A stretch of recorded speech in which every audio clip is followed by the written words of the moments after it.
Bonsoir à toutes et à tous, mardi 10 septembre, il est l'heure de l'info. Un calvaire alors vécu par des habitants d'Ambécourt en Haute-Marne depuis la mi-juillet. Leur maison est envahie de carabidés, des cafards des champs, impossible à se défaire. Après l'inauguration de la nouvelle piste de BMX à Bettencourt-la-Ferrie, il y a 2 semaines maintenant, le club bettencourtois organise la semaine prochaine le premier championnat régional de pump track, ce sera à Saint-Dizier.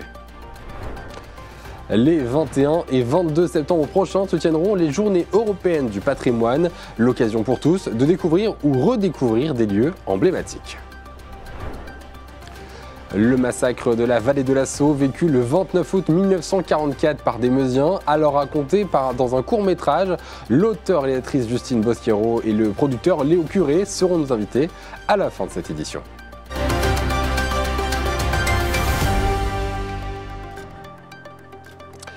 Depuis le 14 juillet, des habitants d'Ambécourt en Haute-Marne vivent une situation pour le moins insolite. Chaque soir, des milliers de carabes, des petits coléoptères envahissent leur habitation. Mais malgré les efforts pour s'en débarrasser, les riverains se sentent démunis face à cette situation. Le maire et l'agriculteur local, eux aussi impuissants, ne semblent pas pouvoir avoir de solution radicale. Ces habitants vivent un réel calvaire. Un reportage de Gaël Bossu, Clémentine Coppola et Céline Moreau. Ils arrivent par milliers, s'infiltrant dans les maisons, les garages, les salons et même les chambres. Ce phénomène est devenu le quotidien des habitants d'Ambécourt. Chaque soir, à la tombée de la nuit, ces carabes, des petits insectes marrons, traversent la route depuis le champ jusqu'aux habitations. Et chaque matin, c'est la même chose. Les habitants ont des dizaines de coléoptères à ramasser. Donc voilà ce que vous voyez par terre, là, ça représente les entrées de carabes d'une nuit. Donc c'est variable entre ce que vous voyez là, plus à peu près 300 ou 400 les grands jours. Désespérés, les résidents du lotissement tentent de s'en débarrasser. Ils aspirent, nettoient et pulvérisent des insecticides en vain. C'est fatigant, c'est-à-dire que ça nécessite une charge de travail supplémentaire, à savoir qu'on passe l'aspirateur tous les jours dans la buanderie et le garage. Le sol de la maison est lavé tous les jours parce que ces bêtes, en mourant, dégagent une espèce de suc, un petit liquide, malodorant bien sûr. Et puis ça commence à devenir lassant depuis 2 mois, quoi. Hormis le coût aussi des insecticides, on en arrive à 150-180 € pour un résultat, ma foi, assez médiocre. Cette retraitée, elle aussi, est à bout face à la situation. Alors j'achète des bombes pour anti-rampants, mais ça n'agit même pas trop, hein, parce qu'il faut les écraser en plus. Et quand on les écrase, j'en ai écrasé une qui était plus grosse que les autres, et quand on les écrase, il y a des petits. Elle avait 2 petits, c'est même pas des œufs, c'est des petits qu'il y avait dedans. Un autre habitant du village a tenté d'obtenir des réponses auprès de l'agriculteur voisin, mais celles-ci n'ont pas été à la hauteur de ses attentes. Donc au départ, j'ai demandé à l'exploitant agricole à côté s'il en avait. Il m'a dit j'en ai 1 ou 2, 4-5 sur la terrasse. C'est ça que j'accepte pas parce que, je vais vous dire, on dit la vérité, tout le monde en a dans le lotissement. Je sais que le maire s'en occupe, franchement il prend ça à bras le corps, mais bon après... c'est la nuit, hein, de toute façon, dès qu'il fait nuit, maintenant c'est à 22h30, mais avant c'était à 22h, de toute façon on ne pouvait pas rester dehors, hein, il fallait rentrer, hein, il y en avait partout. Hein. Donc on fermait bien et puis qu'ils ne rentrent pas dans la maison. Donc voilà le champ en question, donc logiquement, il serait dans ce champ-là, la nuit, ils traversent la route et ils vont rendre visite aux habitants juste en face. Et sans se faire écraser. Et ironie du sort, la maison de l'agriculteur, située à côté du champ, n'est pas touchée par cette invasion. C'est un insecte utile, on appelle ça un auxiliaire, et c'est un insecte, nous on l'ignore puisqu'il vit sa vie, et il mange les limaces, les œufs de limaces, et il nous arrange bien. Là il n'y en a visiblement que sur un secteur très restreint. Alors là c'est pour ça que je dis c'est une histoire de fou, parce que moi je ne vois aucune raison objective pourquoi il y en aurait plus ici qu'ailleurs. Interrogé, le maire de la commune a préféré ne pas s'exprimer sur le sujet. Depuis quelques semaines, la pluie a légèrement réduit l'invasion, les coléoptères se montrant moins actifs, mais les habitants craignent que ce phénomène reprenne de plus belle une fois le beau temps revenu. La première édition du championnat régional de Pump Track se déroulera à Saint-Dizier les 21 et 22 septembre prochains. Le fruit d'un travail collectif entre le comité régional, la ville bragarde et le Slow BMX, un club qui a la cote en ce début d'année, cette année olympique surtout. Une grande première pour la ville également, alors déjà très fière de ce nouvel espace de sport. Et pendant 2 jours, des compétitions seront organisées, mais aussi des initiations. Janice Gallard. Dans 2 semaines, 300 pilotes franchiront des obstacles à toute vitesse sur leur vélo lors du championnat régional de Pump Track. Cette compétition, organisée par la ville de Saint-Dizier et le club de BMX de Bettencourt-la-Ferrée, aura lieu les 21 et 22 septembre. Le Pump Track lance le coup d'envoi de son premier championnat régional. Cette discipline, ultérieure au BMX, se pratique sur une piste en goudron composée de bosses et de virages, avec comme particularité de se franchir sans même avoir besoin de pédaler. Tous les licenciés de la Fédération française de cyclisme ont la possibilité d'y participer. Animations et démonstrations seront proposées pendant ce week-end avec, en plus, une initiation à la course en BMX grâce à des pistes modulables. Une manière d'attirer et de convaincre les jeunes à faire du vélo. Cette compétition, elle est importante dans le sens où ça sera une première pour notre comité régional. Le Pump Track est une spécialité qui existe depuis à peine 2 ans, qui se met un petit peu en place un petit peu partout. On a vraiment envie que les jeunes se mettent à la pratique du vélo. On a encore constaté il y a peu que des enfants de 7 ans, 6 ans, 7 ans n'avaient jamais fait de vélo. Il y a des écoles qui sont venues découvrir le BMX avec des enfants qui ne savent pas faire de vélo. Les jeunes ne font plus de vélo. Le Pump Track, ça sert à démocratiser le BMX, à apprendre aux plus petits à franchir des bosses, à franchir des obstacles. Dans un instant, Clémentine Coppola recevra la réalisatrice et le producteur du court-métrage 29 août, le jour de l'assaut. Un film inspiré par des faits réels vécus dans les communes de Robert-Espagne, Couvonges, Beuret-sur-Sault, Mognéville ou encore Trémont-sur-Sault. Mais avant d'écouter cette rencontre, les Journées européennes du patrimoine reviennent comme chaque fin d'année. Ce sera les 21 et 22 septembre prochains. Les lieux emblématiques ou encore méconnus, mais qui font notre patrimoine, ouvriront leurs portes au public. L'exemple à Saint-Dizier où l'agglomération veut transmettre une nouvelle fois l'histoire locale. Le programme en détail avec Janice Gallard. 2 jours. C'est le temps durant lequel le grand public va pouvoir se plonger dans l'histoire du patrimoine de Saint-Dizier et son agglomération. Les 21 et 22 septembre marquent la 41e édition des Journées européennes du patrimoine. Cette année, une dizaine de communes de l'agglomération de Saint-Dizier participent au partage de leur patrimoine. Les sites publics et privés seront ouverts pour célébrer cet événement. À travers diverses expositions immersives, visites guidées ou libres, ateliers ou encore concerts, les acteurs du tourisme proposent aux visiteurs des découvertes et redécouvertes des lieux emblématiques ou méconnus.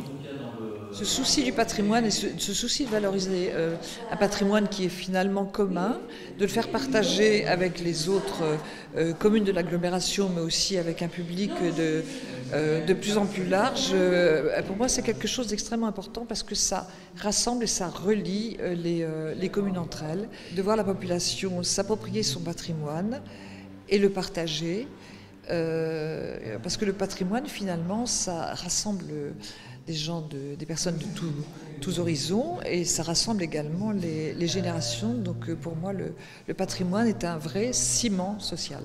Ce soir, nous recevons la réalisatrice et le producteur du court-métrage 29 août, le jour de l'assaut, un film poignant inspiré des événements du massacre de la vallée de l'Assaut qui a eu lieu pendant la Seconde Guerre mondiale. Bonsoir Justine Bouquiero. Bonsoir. Bonsoir Léo Curé. Bonsoir. Alors ce film, c'est 21 minutes qui plonge le spectateur dans un drame historique. Comment vous êtes allé chercher l'histoire en quelques mots? Comment on pourrait résumer ce film? Alors ce film, effectivement, c'est tout d'abord un film historique puisqu'il est inspiré d'événements qui ont eu lieu le 29 août 1944, au moment où les Allemands sont repoussés hors de France et donc dans un village de la vallée de l'Assaut, dans plusieurs villages de la vallée de la Sceaux, ont eu lieu le massacre de 86 personnes. Et donc ça, c'est le point de départ de notre court-métrage, l'ancrage historique. Et ce court-métrage, après, c'est un huis clos qui met en scène 2 femmes antagonistes qui vont devoir s'allier pour s'en sortir. Et j'en dis pas plus pour laisser la surprise aux spectateurs.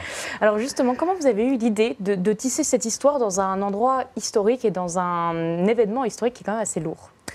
Alors l'idée est venue parce qu'avec ma sœur, donc Léa, on avait envie d'écrire ensemble depuis un moment. Et notre famille paternelle est originaire de Villers-sur-Sault, donc un village qui est situé près de cette vallée-là. Villers-sur-Sault n'a pas été impacté par le massacre directement, mais il y avait un jour un repas de famille. Oui, voilà, on avait déjà un peu cette histoire qui traînait dans les inconscients de la famille. Et un jour, un repas de famille, certaines personnes parlent de cette histoire-là. Et avec Léa, on ne la connaissait pas. Et on s'est dit, c'est vachement fort, on va se renseigner là-dessus. C'est étonnant qu'on n'en ait jamais entendu parler, etc. Et en se renseignant, on est tombé sur le témoignage d'une femme de gendarme de l'époque qui s'appelait Simone, je crois, et qui raconte dans le témoignage comment elle a été prévenue de l'arrivée des Allemands, comment son mari a pu fuir et comment elle a menti, j'essaye de pas trop en dire parce qu'il y a plein d'éléments qu'on a gardés de son témoignage, aux Allemands pour sauver sa famille, etc. Et on a trouvé le témoignage hyper fort et on s'est dit, c'est ça qu'on veut raconter. Bien sûr en romançant, en tirant les fils, en mettant de la fiction là-dedans, et puis en partant de notre idée première qui était on voulait mettre devant 2 femmes ennemies qui vont devoir collaborer, s'unir en tout cas face au danger. Et donc on a fait un peu un mélange de tout ça, et puis c'est comme ça qu'on a eu l'idée d'écrire 29 août. Ce qui est devenu 29 août. Alors justement, quelle a été un petit peu votre approche? En combien de temps on écrit ça? Comment on y pense? Donc vous parlez de l'approche féminine, du personnage, de l'humain au centre. Comment on porte un historique aussi lourd dans un court-métrage? Ouais, alors c'était un sujet sensible. Ce qu'on a fait, on ne voulait pas, on ne voulait pas prendre les gens en traître, parce qu'il y a encore beaucoup de gens qui sont des descendants, des gens qui ont vécu ce massacre, donc pour qui le sujet est encore très sensible, etc. Et un jour, on est allé, il y a je ne sais plus combien de temps, un peu plus. Un peu plus d'un an. Un peu plus d'un an, ouais. On est allé à Robert, Espagne, avec Léo et Léa, tous les 3. Le scénario existait déjà. Et puis, on allait rencontrer les habitants des villages, ceux qui avaient répondu à l'invitation. Et on leur a parlé du projet. On leur a envoyé le scénario ensuite en leur disant, voilà, lisez-le. Est-ce que ça vous... Et dites-nous, faites-nous des retours. On est hyper... curieuse de savoir ce que vous en pensez. Et puis on a travaillé aussi un petit peu, on a demandé de l'aide à un historien spécialiste du sujet qui s'appelle Jean-Pierre Arbulot et qui nous a donné des précisions vraiment très techniques sur ce qui s'est passé sur ce massacre-là. Pendant ce massacre-là.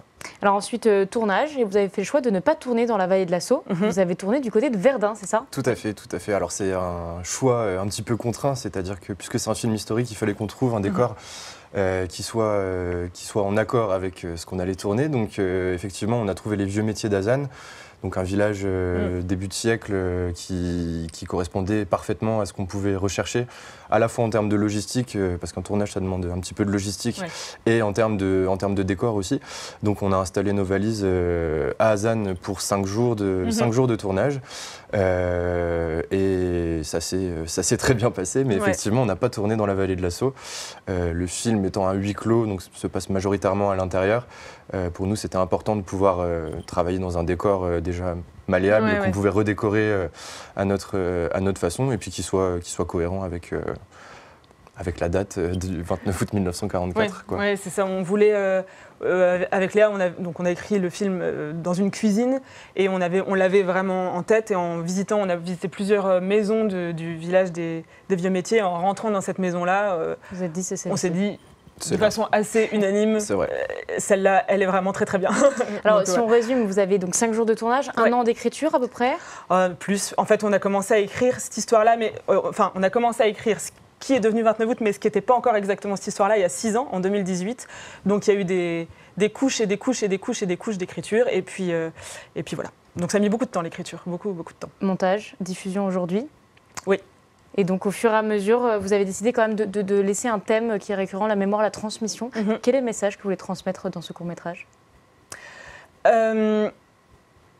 Déjà, il y a assez simplement le devoir de mémoire qui est assez présent. Et puis, ce qu'on voulait avec Léa, c'était vraiment, on ne voulait pas faire un documentaire, on voulait vraiment écrire une fiction parce qu'on en regarde beaucoup et c'est ce qui nous touche beaucoup, ce qui nous procure beaucoup d'émotions. Et on a l'impression que les fictions sont des portes d'entrée assez fortes et assez immédiates pour s'intéresser à des sujets.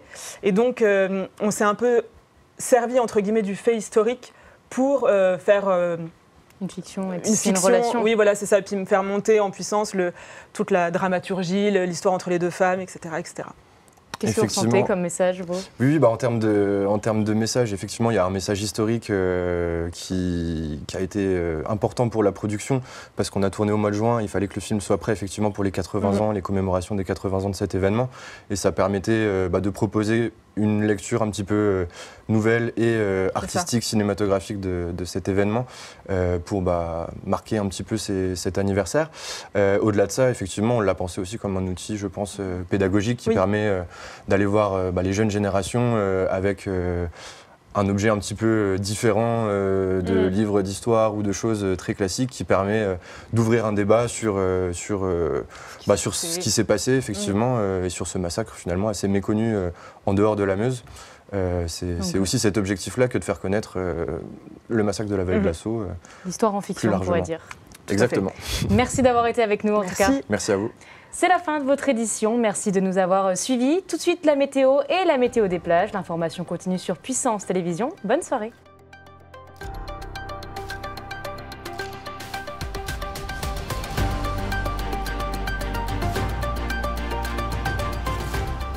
Toute l'actualité en continu à retrouver sur notre site internet et notre application mobile.